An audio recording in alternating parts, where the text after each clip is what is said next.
In this video, we are going to work through the practice questions with multiplying and dividing variables and looking at exponents. So let's begin with question number 1. The product of 4a cubed b squared and 3ab is equivalent to, so we're going to do some multiplication here, and the first thing I always like for you to look at is if you have any coefficients to multiply together, let's do that first. So we'll multiply the 4 and 3 and we get 12. On that alone, we're going to be able to eliminate some of our answer choices. Answer choice A has 7 at the beginning. B and C have 12. D has a 7. And E has a 12. So we've already eliminated 2 answer choices. Now, we can only multiply variables when they are the same base, and then we add the exponents. So I'm going to look at A next, and we have a to the third here. And on this side, it's a to the first. So we add the exponents. So we could go ahead and just do this, and we are down to 12a to the 3 plus 1, which is 4. If you look at your answer choices, B and C have 12a to the 4th. E is 12a to the 3rd. That's out. We've already eliminated E. Now let's look at our next variable, B. We have b squared times b to the first, so that's a plus 1. Same bases, add the exponents. And so we add b to the 2 plus 1, which is 3, and that becomes answer choice C, 12a to the 4th b cubed. So what I was showing you here as I'm working through the question, one technique to try is to also be looking at your answer choices. You can eliminate as you go, and sometimes you may not even have to work the question out all the way before you're able to determine which is the correct answer. In this case, we were down to 2 choices, and we had to go through and find out what the exponent for b is, but sometimes, especially one that has a lot of exponents, we don't have to do that. So let's look at question number 2.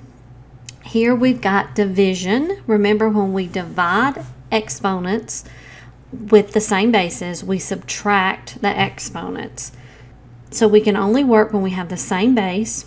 So let's look at the x's first. In the numerator, we have x to the 3rd, and we're going to subtract from that a 1 because we have right down here this understood 1 with the x in the denominator. If we use the same technique as in answer choice 1, I'm going to go ahead and simplify that to be x squared, and when I look at my answer choices, I can eliminate f and g.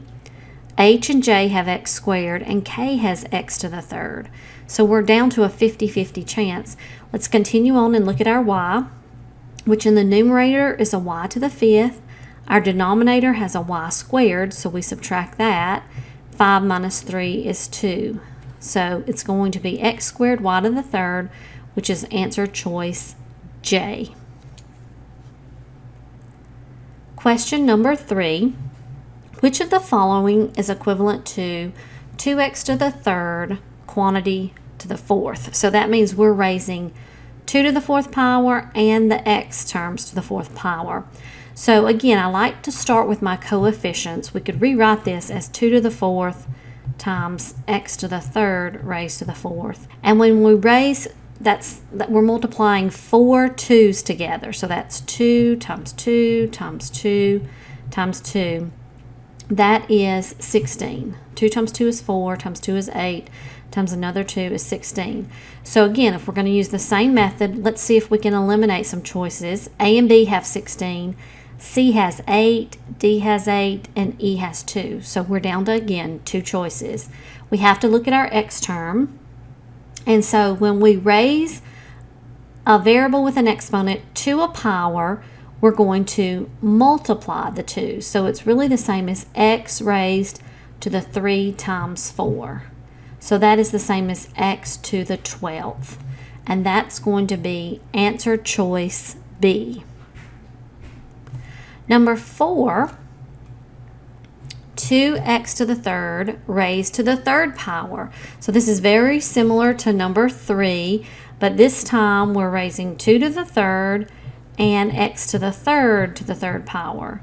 So we can do the same thing here. It's 2 to the 3rd is just 3 2's. So that's 2 times 2 times 2 is 8. So we can eliminate three of our choices again. We're down to j and k.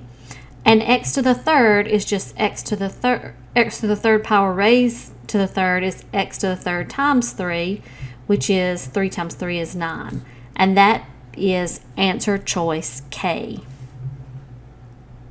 On the next page, what is the solution of the equation 2 raised to the x plus 2 equal to the 4 to the 2x minus 2? Now in this case, our variables are in the exponents. Our operations, we can only work with the exponents there in the expression, in the equation, when our bases are the same. When I see a 2 and I see a 4, they aren't the same yet, but I know they are related. I know that I could get these in the same base if I rewrote my 4 as 2 squared and have my equal sign. We have now the same base when I work this way, and we'll just add in the other expressions that we started with. So on the left hand side, the 2 raised to the x plus 2 stays the same. I'm going to change my 4 to 2 squared, and this just becomes a multiplication problem now. Now that they have the same bases, I can set my exponents equal to one another. 2 times 2x minus 2. And now we just have an algebraic expression. So let's simplify this right-hand side, multiply out 4x minus 4. Let's subtract x from both sides. I'm going to give myself a little bit more room. Let's rewrite x plus 2 is equal to 4x minus 4. And I'm going to subtract x from both sides, and we have 2 is equal to 3x minus 4. Let's add 4. We have 6 is equal to 3x. We'll divide through by 3, and we have x is equal to 2. And it said, what is the solution of the equation? So we're looking for the value of what is x equal to, and that is D, 2. X is equal to 2. So same bases, then we can set the exponents equal to one another. Taking a look at question 6, given a and b such that x to the third raised to the a is equal to the x to the 15th, and x raised to the b raised to the fourth is equal to x to the 8th for all positive x, what is x raised to the a minus b? So this is what we're looking for. What is this expression equal to? Well, we don't know. We've got to figure out what a and b are. So we have this first expression, x to the third raised to the a equals x to the 15. And when we raise exponents of a variable to a power, we can multiply. So this is the same as just saying x to the 3a equals x to the 15. We have the same base of x, so we can set the exponents equal to one another.